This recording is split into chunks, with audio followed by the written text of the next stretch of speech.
for leaders, be aware of the level of influence you have. Your words and your behaviors affect people. People don't need us to be perfect. They need us to be authentic. Welcome to Vet Life Reimagined, another unique episode for you in that our guest is not a veterinary professional, but has worked in the veterinary industry for over 15 years in a very unique way. It actually started with a challenge, but our guest, Rob Best, is a behavioral science expert focusing in leadership and positive impact. He has been a mentee and friend of some of the big greats in these areas like Tom Drucker and Janine Driver, which has allowed him to work in multiple industries. But he started to bring his unique skills to veterinary medicine in 2009 and has loved it ever since. In this episode, we'll talk about what emotional intelligence really means and how we can learn practical tips to make sure our influence is positive. We discuss how our body language gives us away, how we can learn to be more self-aware and improve our self-regulation, and how you, no matter the level of your authority, can make a positive impact in your work culture. Rob gives you tips on how to relieve stress quickly and how to feel more confident. Such a great conversation, so let's get to it with Rob Best. You don't have the typical background of a lot of our guests that are on Vet Life Reimagined, and so what was your life and your vision for yourself, your dreams, before you stumbled into the veterinary industry? It's pretty interesting. I just came from a career fair for an intermediate school, and I didn't know what to talk about. There was another table that was there for veterinary medicine, and I remember being their age and having no idea what I wanted to do. Got into high school, had no idea what I wanted to do. Got into college, had no idea what I wanted to do, right? I was good with a basketball though. So it paid for an education, and I at least understood what good decision-making was, right? Through some good mentorship and parenting. And so I kept playing basketball. It got me through college. I kept playing after college and still had no idea what I wanted to do. I just knew that I didn't want to sit behind a desk.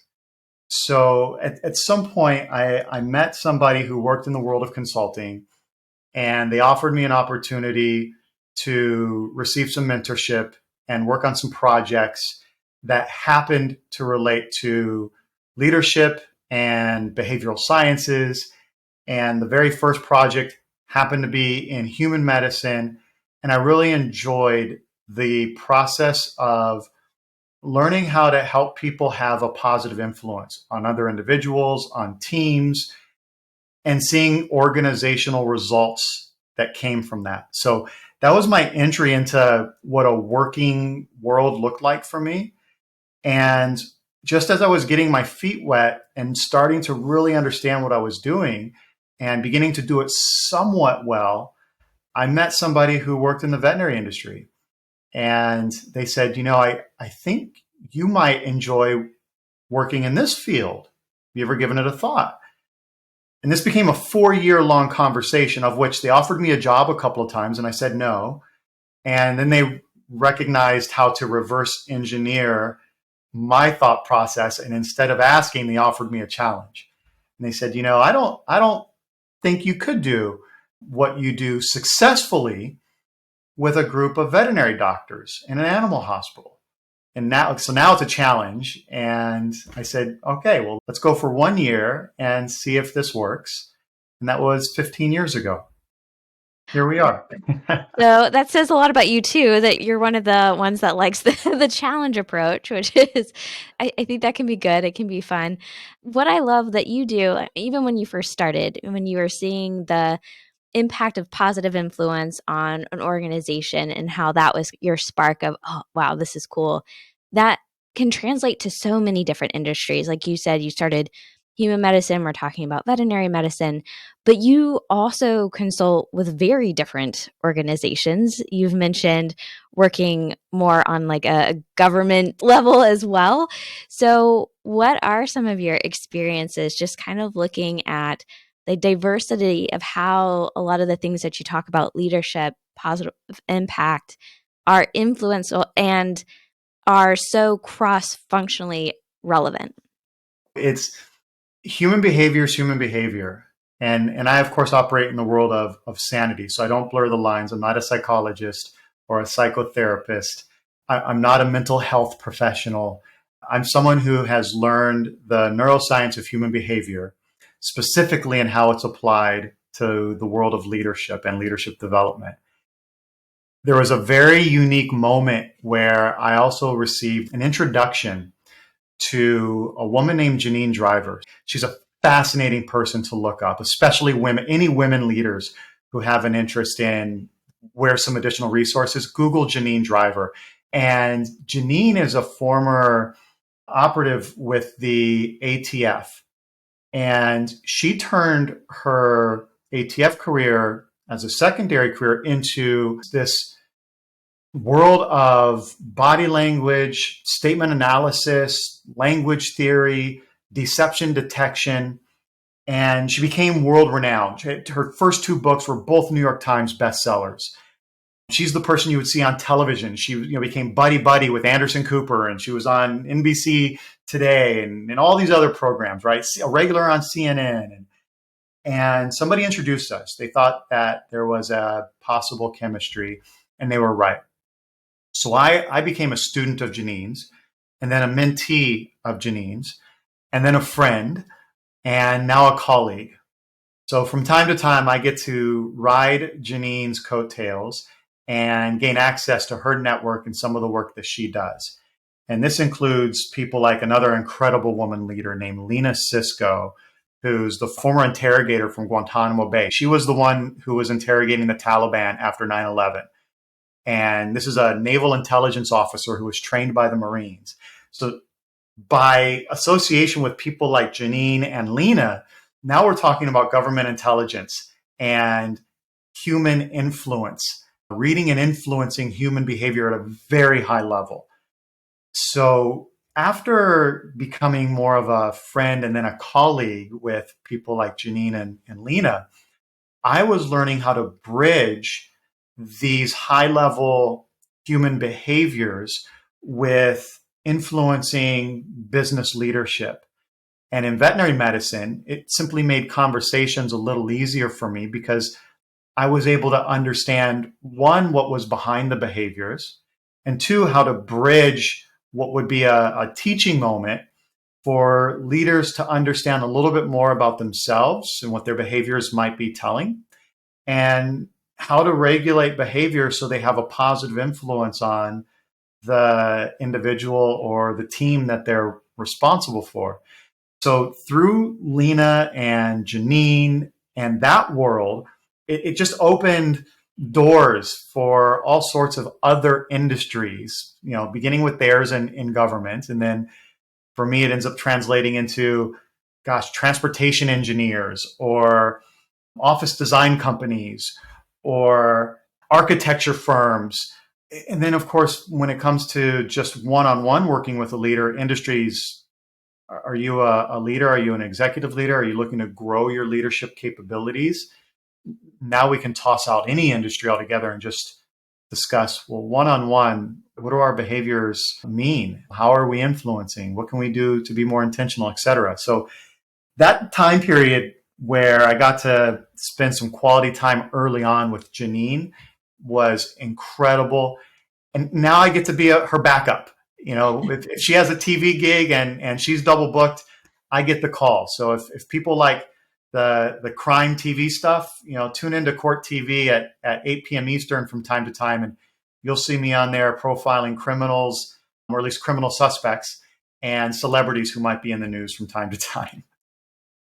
And then you also work with veterinarians.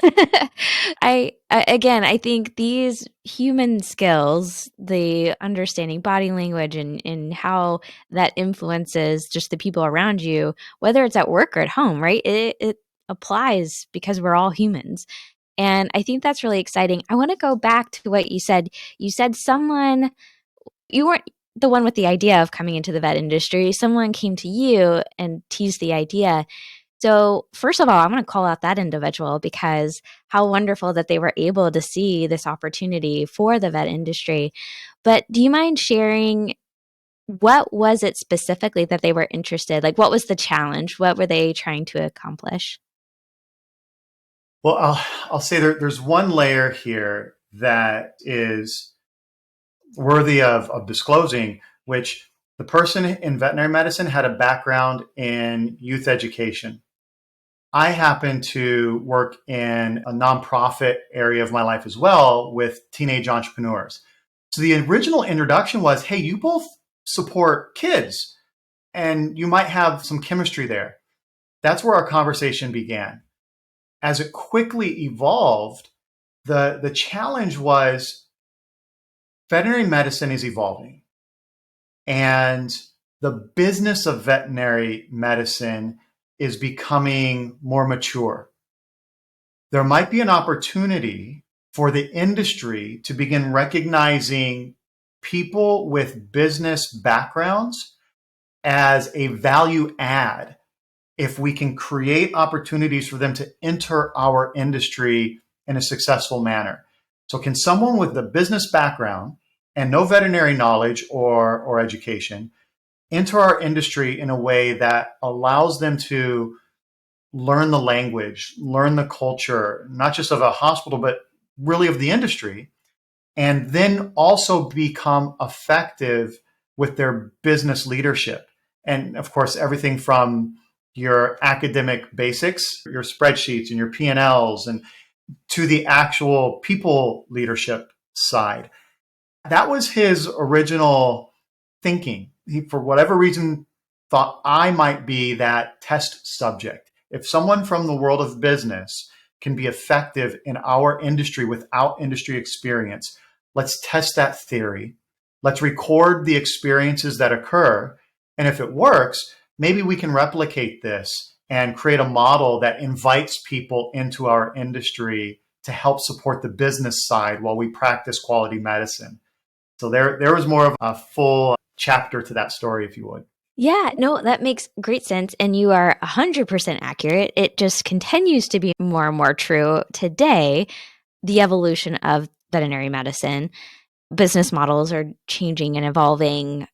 Awareness of innovation and just change in general is all here. And I think more and more people are embracing it, understanding whether they like it or not. I don't know, but they're embracing it because they know it's here.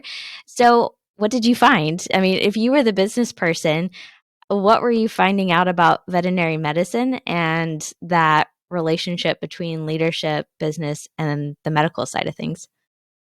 I found a lot of things. First of all, it wasn't a 1 year entry for me. I fell in love with it within months, mostly because of the people.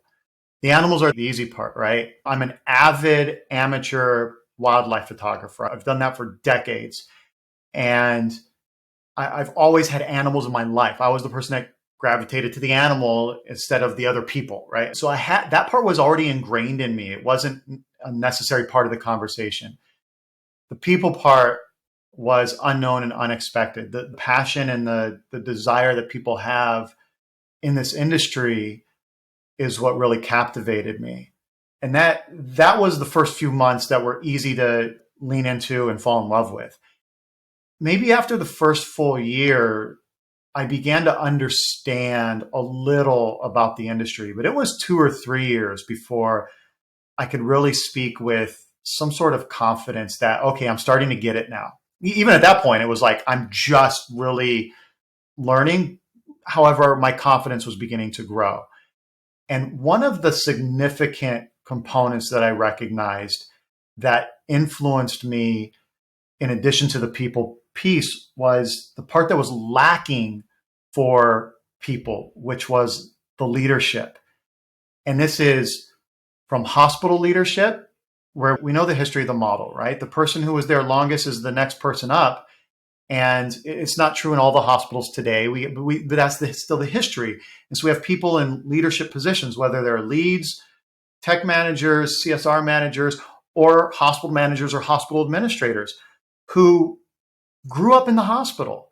There's still a lack of consistency for academic education in business and leadership, or a formalized process to help develop their leadership talents, of which they have. They've got the talents.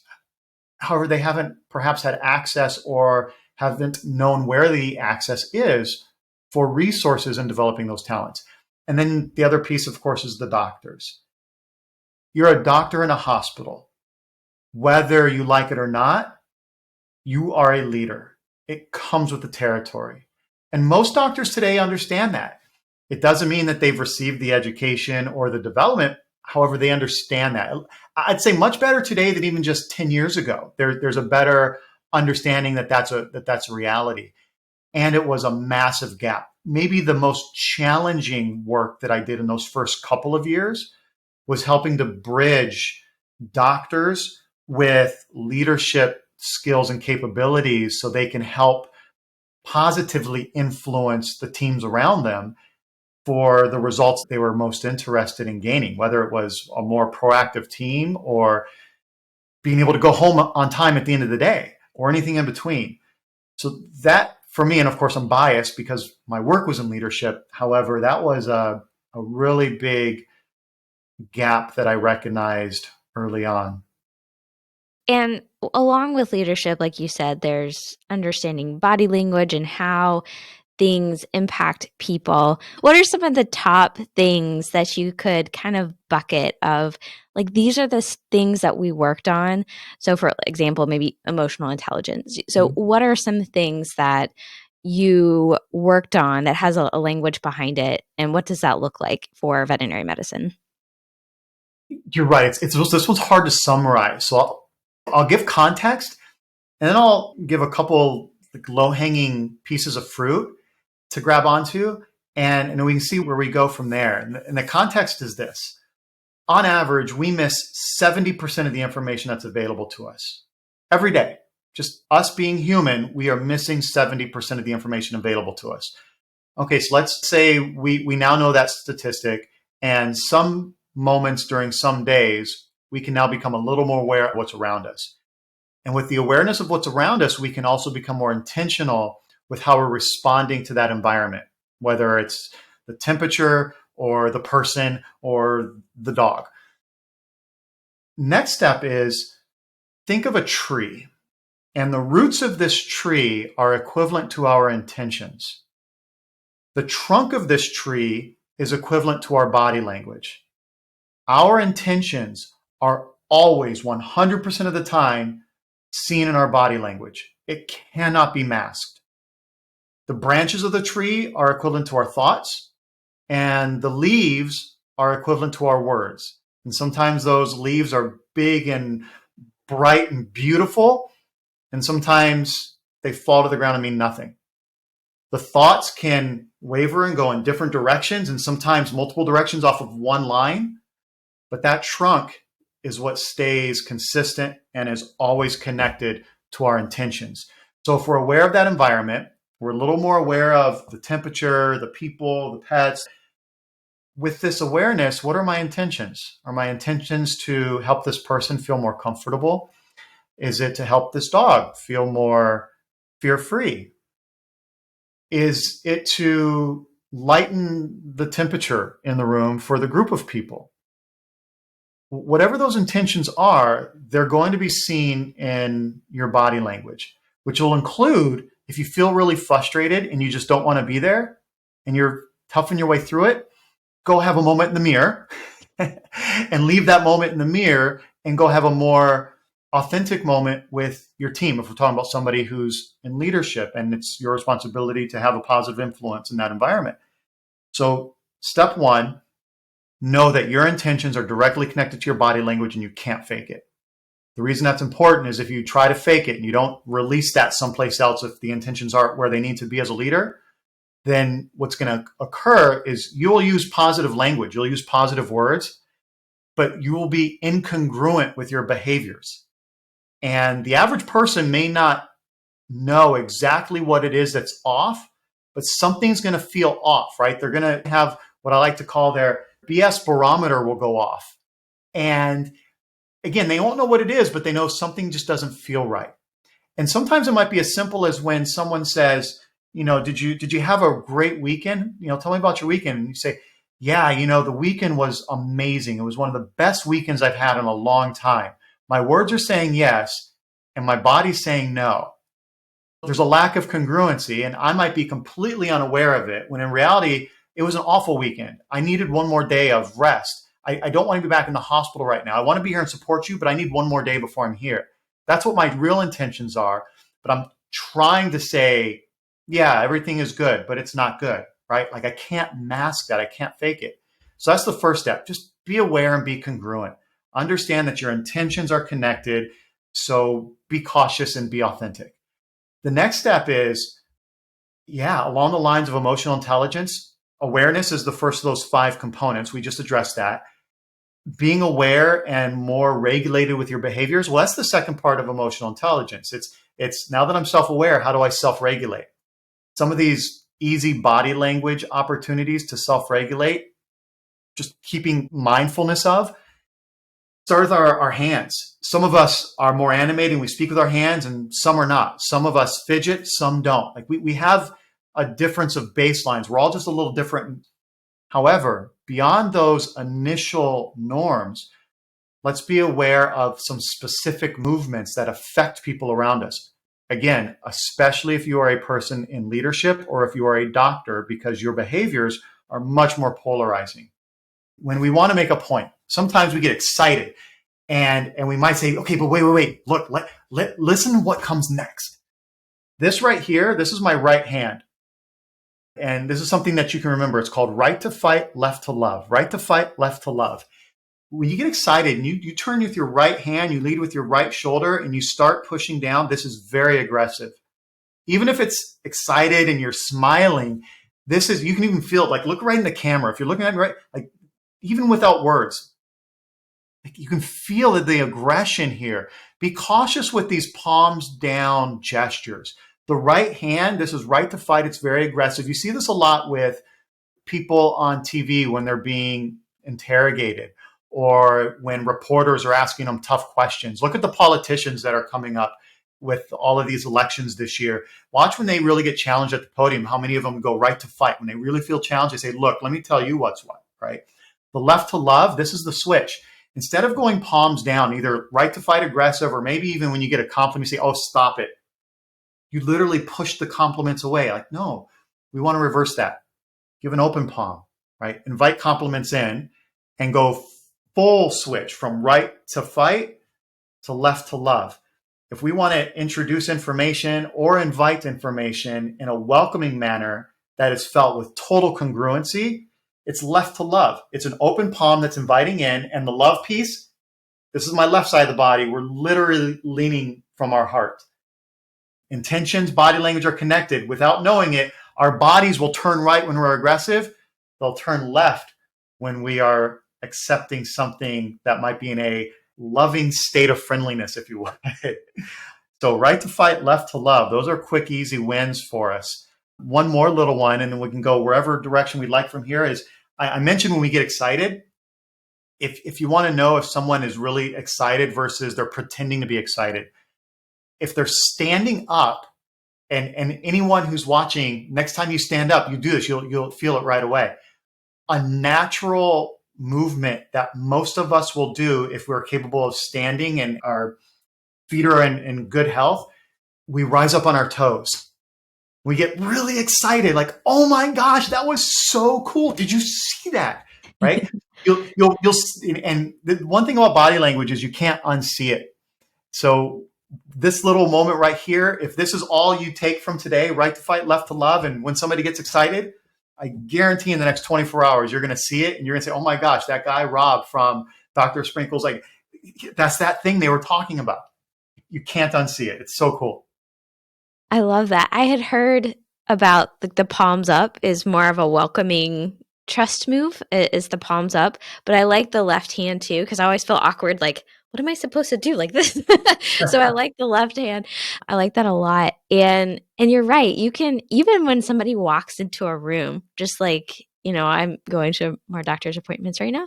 So, I mean, you can just tell if the doctor is coming in and she's same doctor, but I've seen her multiple ways of where she's got 30 plus cases that day. And so you can just feel her stress coming in. And I think what you said too, when we were chatting before, was that self-regulation aspect of emotional intelligence is actually the hardest part for people to usually get. And Which is interesting because I've also heard people talk about how many people have lack of self-awareness. So thinking about, oh goodness, it gets harder in self-regulation. But it is really, really important. So those little memory tricks that can kind of help us, because I think too, and correct me if I'm wrong, but sometimes if we physically do something, it can help us get more in the mindset. So for the example, what I think about is, and this works for women or men, I think, but they often say it with women. If you're trying to boost up your confidence, like right before a meeting or an interview, go into the bathroom and do the superwoman pose, right? So there's something about that physical movement that kind of naturally helps us get congruent with also the intentions. Is that also something you see? Is that something that we can start practicing as well? The reason why I wanted to talk about this is it's hard when you're in the middle of a really stressful environment sometimes to get congruent, to get that right intention that you really want. You really want to express care and concern for the client, the pet, but you've got a lot going on.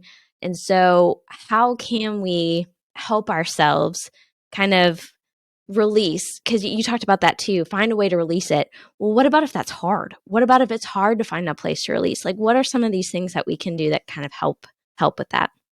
So happy you asked it because it is hard. There's ebbs and flows in life that are inevitable, and some days are just hard. Like, we get it. And I start with, let's give ourselves a little grace.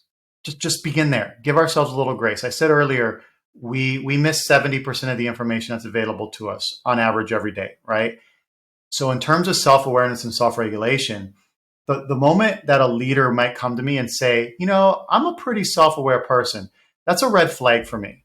That tells me that you're probably not a self-aware person. The self-aware person understands that there are blind spots everywhere.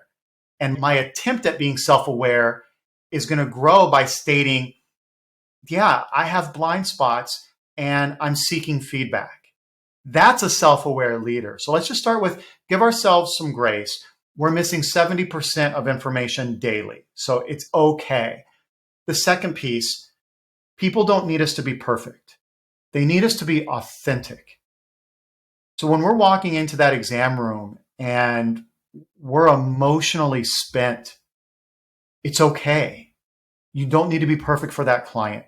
You simply need to be authentic. When we walk into that meeting at the end of the day with that employee who really needs some quality coaching, we know they mean well. However, they need some coaching if they're really going to step up tomorrow. And I'm drained. How am I going to gather the energy necessary to have this coaching conversation that's going to benefit us both and the hospital? But where am I going to dig up this, right? Again, that employee doesn't need you to be perfect. He or she needs you to be authentic. And one of the best places we can begin with our authenticity is by simply stating our intentions. So even if the intentions aren't aligned perfectly with how we feel, that's okay, right? Like, emotions are emotions, they come and go. The intention becomes something we can state. So when I'm walking into that exam room and I'm mentally spent, I can share with the client, I am so happy that I get to sit down in this room with you for the next few minutes and your puppy and not have the noise of everything else. I'm so happy to just be here with one person and one dog. This is a great place for me to be for the next 10 minutes or the next 5 minutes. That's great. You're stating where you're at. My intention is this. In our interaction, and I'm going to ask you some questions, I hope to find whatever it is we need to help Bentley feel better today. I hope to find whatever it is we need to help Preston and you go home happy and healthy, right? We're stating the intention. We're not ignoring the fact that we're tired or completely depleted. However, we're still putting on the table what our intentions are, and that's okay. So give yourself some grace. It's okay to lack a little bit of awareness. We all lack it. And the regulation part, just start by stating those intentions up front.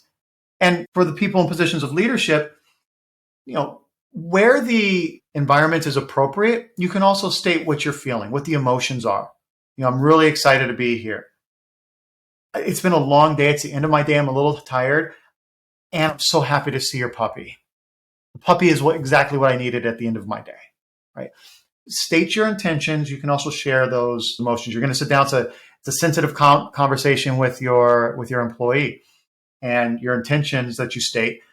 This is going to be a conversation that I believe will benefit both of us and the hospital. And my purpose for this is to really help support you in these next steps. And I've got to say, and this can go either way. You can use both. I'm really excited to have the conversation because I see the positive outcomes that are going to come of it. Or I'm really uncertain about this conversation because I'm seeing positive outcomes, and yet I'm not sure if you're going to see them as quickly.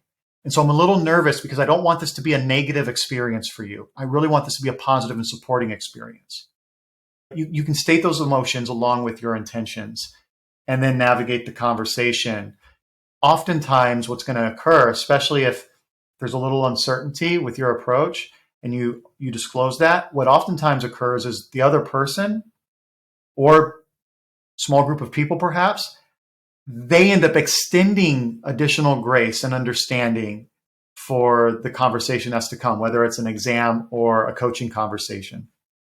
That's where I'd begin.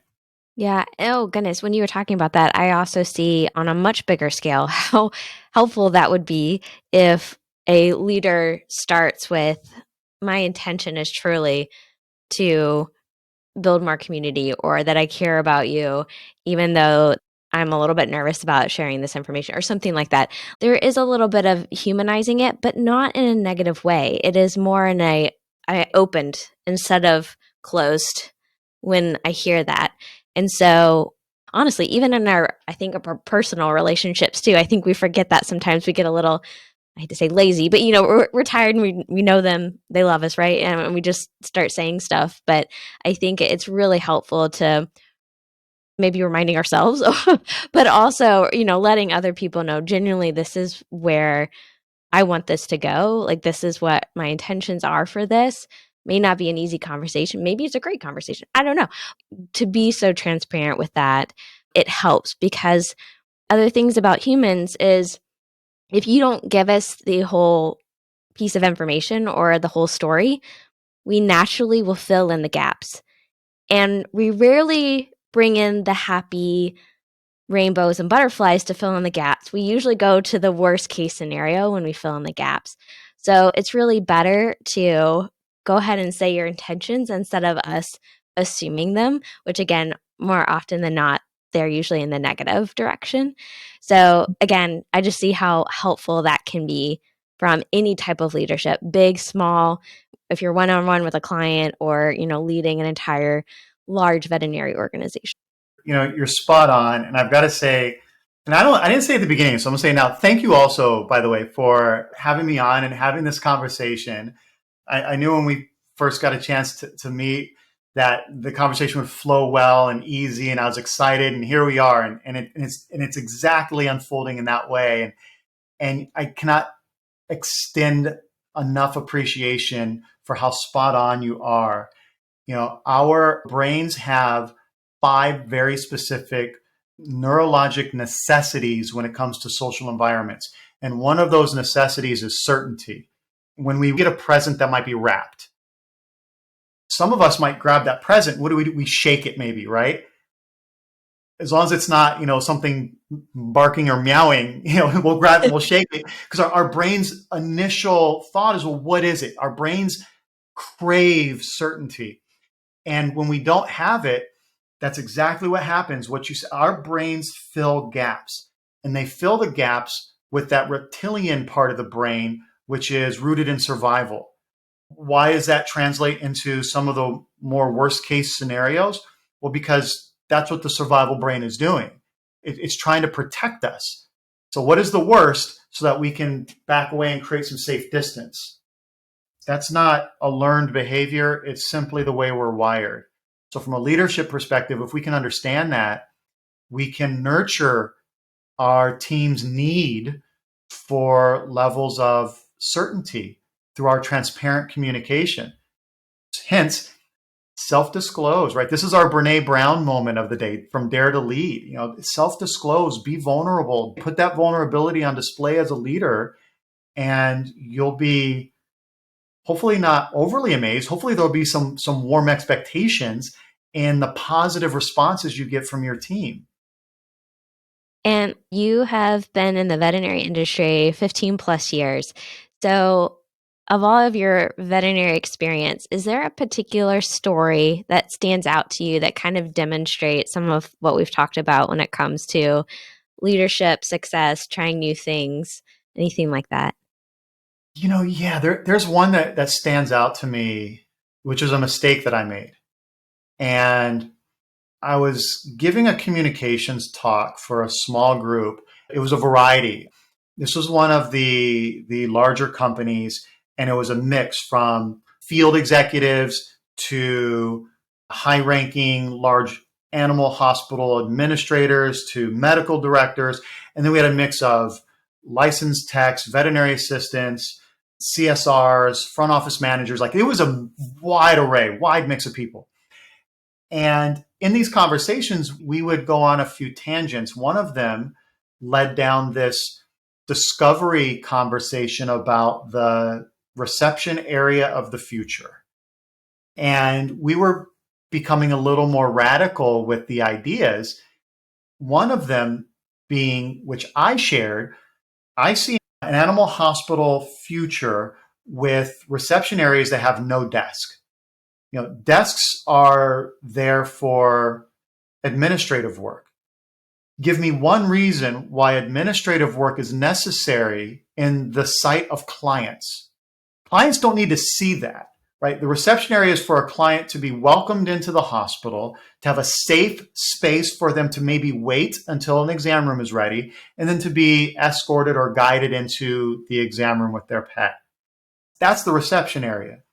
And the way I articulated it, I was really excited because I thought, wow, that would be so cool if the reception area was someplace else for the admin work to be done, and the reception area for clients was just dedicated to clients and pets. Eliminating physical obstacles, open space, of course, a cat area here, a dog area there, and maybe a bird area there. Like, this would be so cool, and I was really excited about it.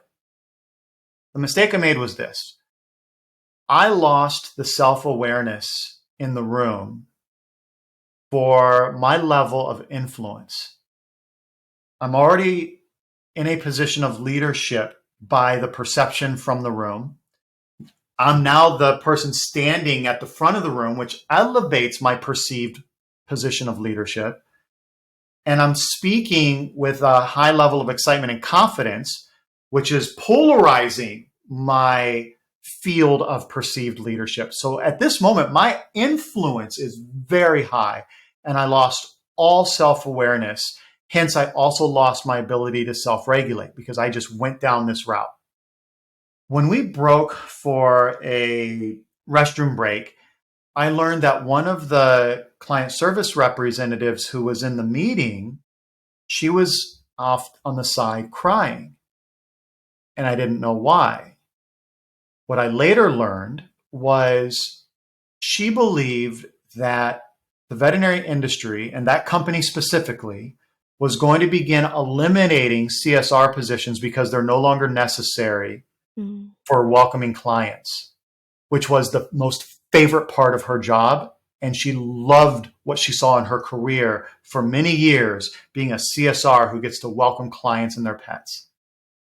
And I, for that moment, flipped her world upside down because she thought her dream was being removed from her simply because I got excited on a topic and lost my own self-awareness.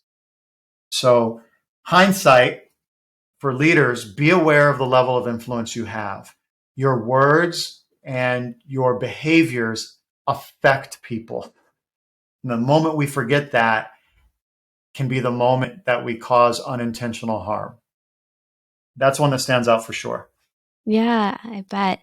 Well, and I think that also goes to show the communication aspect of it too, is we may think that we know a lot about our particular area, no matter how many years we've been in it. There are so many people involved, though, that have different thoughts and perspectives that it is very valuable to get that perspective. And when you first talked about it, I was like, wow, that does sound very interesting. But you're right. Like, do we also lose a piece of what is special by doing that? And I love that you did mention your role with supporting young entrepreneurs. And I think that's also something to think about when it comes to change or entrepreneurship or innovation. I'm one of those that I get excited about new ideas, and I'm one of them. Sometimes I'll go off on ideas. But we also have to come back and say, change can be really good for those of us who like innovation and change.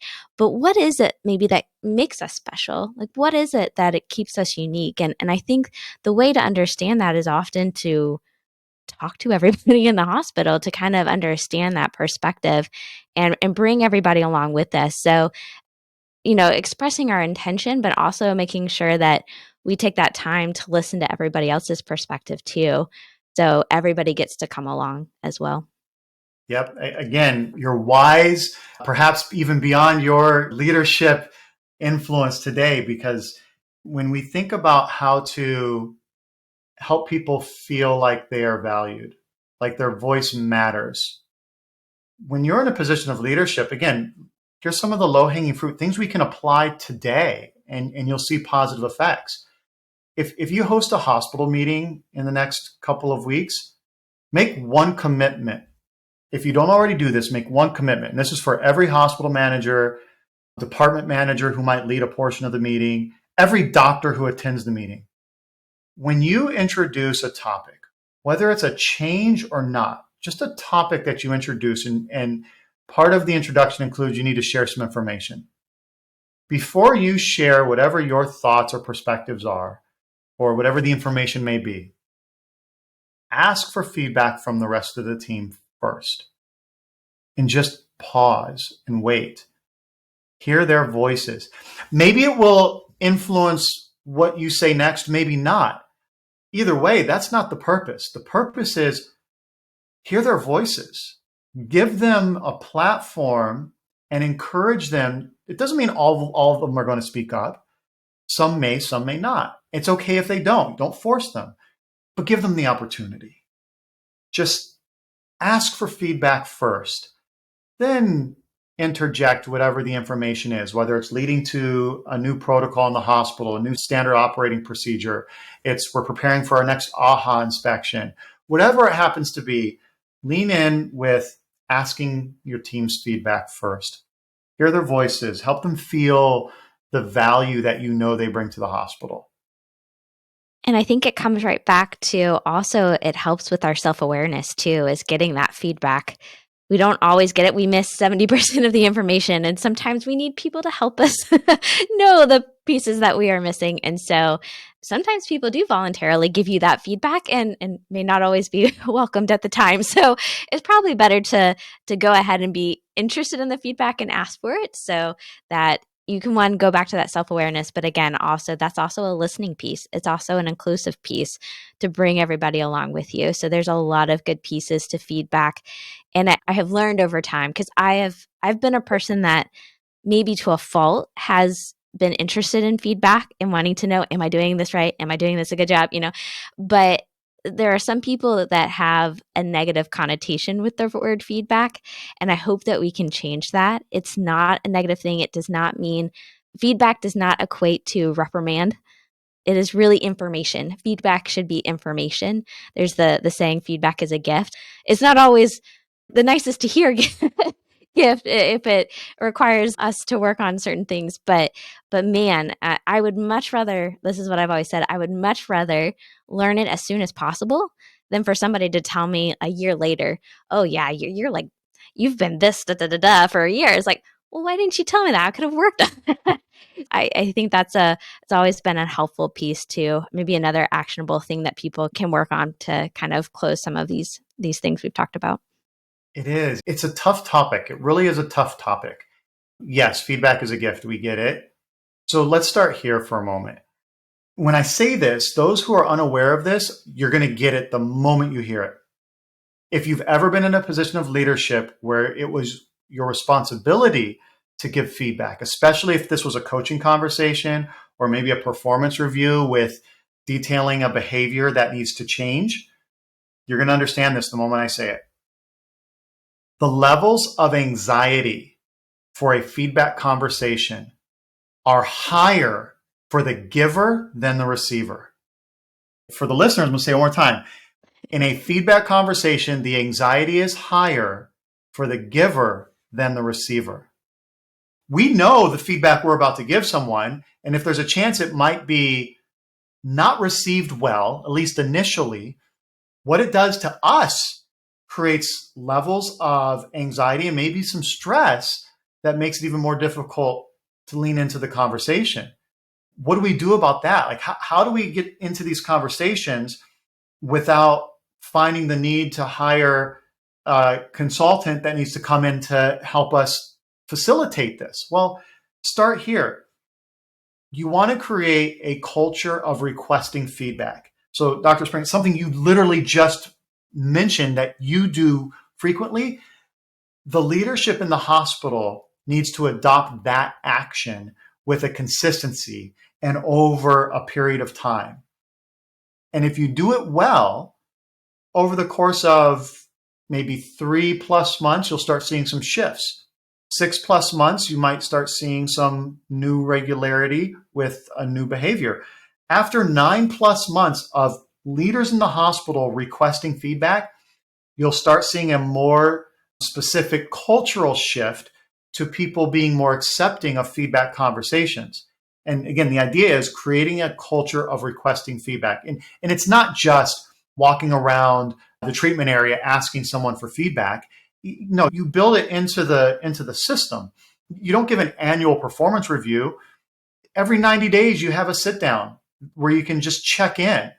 If your team is small enough and you have the capacity, every 30 days, you have a 30-minute sit down with somebody. At the very least, whoever manages a department will sit down every 30 days with each person on their team just to check in, where both are asking for feedback.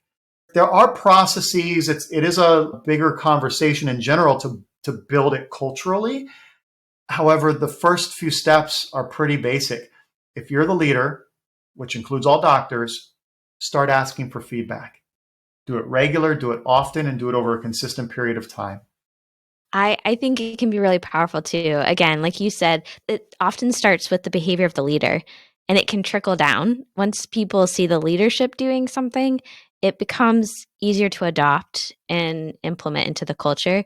So back to the impact that people can have. Technically, it can be negative, but man, when you work on it and your positive impact can have such huge ripple effects on the entire team, the entire culture, all the clients. Like clients will feel it. And I think that's what's really special about what you do is you help implement that. You help people understand that it sounds simple, like behavior, but it really is so powerful and impactful. So thank you so much. Thank you. You're right. It sounds simple. And then what happens? Emotions.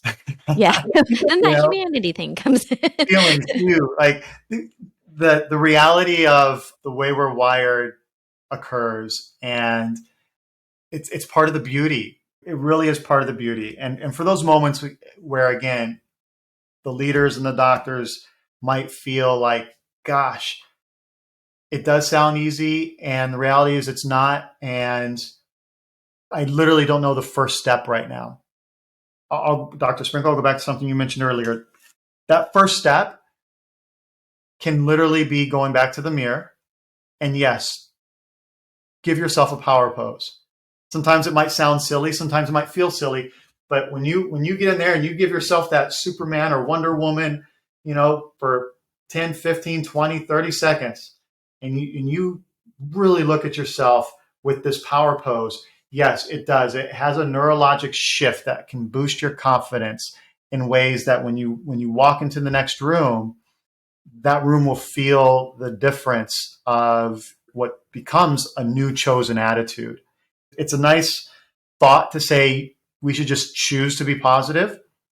Life still happens. There's a necessity for us to find opportunities to reset.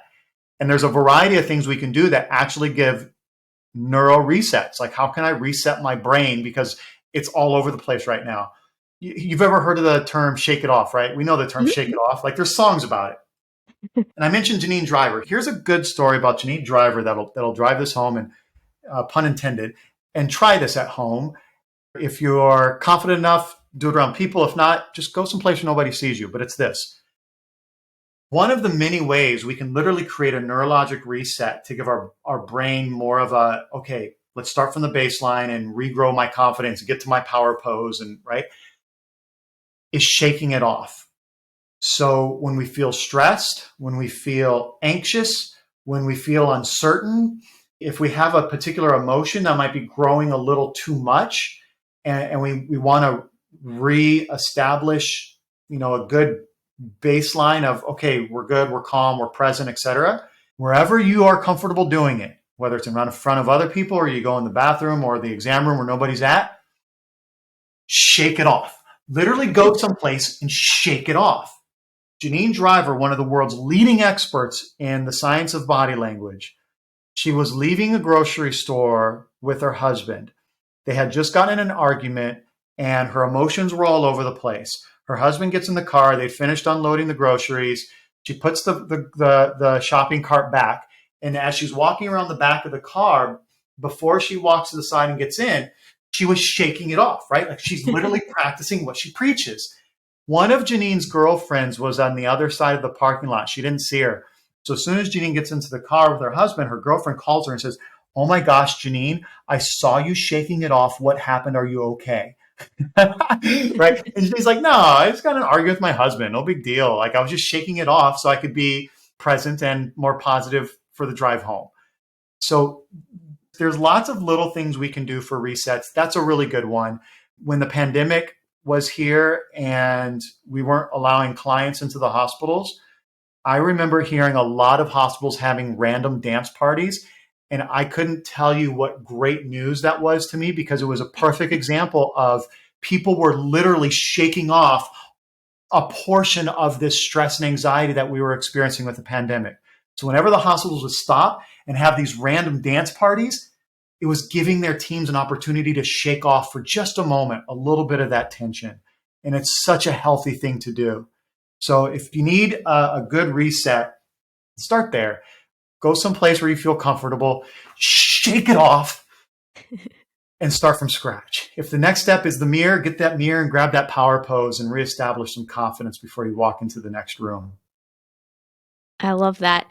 People need to rename the bathroom, like power pose room or something, especially for us introverts. When you say dance party, I was so glad to hear that. But like for me, I'd be like, nah, I'll go over here. So we need private, dance parties. That's okay too. Yes. But yeah, no, I love that. I think that's why a lot of people say it's so good to exercise. I mean, there's a lot of reasons why you should exercise, but Yeah. that physical movement, there really is something about it that really helps. If you don't have time to go for a run, shake it off. Yes, yes, and yes. 100%. I love it. Well, before I let you go, I like to end the podcast with a final question, and that is, what is something that you are most grateful for? Oh my gosh. I love this question so much.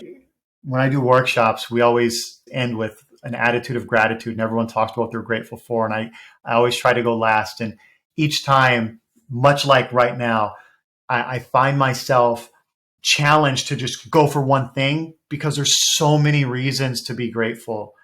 Right now, I want to say I'm so grateful that my Weimaraner behind me let us have this conversation without interrupting us. I want to say that I'm grateful that the internet has worked well. Like, there's all these little, but the real overwhelmingly, I don't even know the right words right now. The piece of gratitude that surfaces with the greatest emotion for me right now is trust and access. So I'm grateful for your trust in allowing me to have access to your audience. It comes with an appreciation and a respect for the responsibility. Anyone who happens to listen to these words and who can see the nonverbals in the messaging, if there's even a hint of influence, I hope that it's positive. and my intentions are for it to be positive and helpful. And the trust that you've given for this access in believing that this would be a positive experience for your listeners is something I'm very appreciative of. So thank you.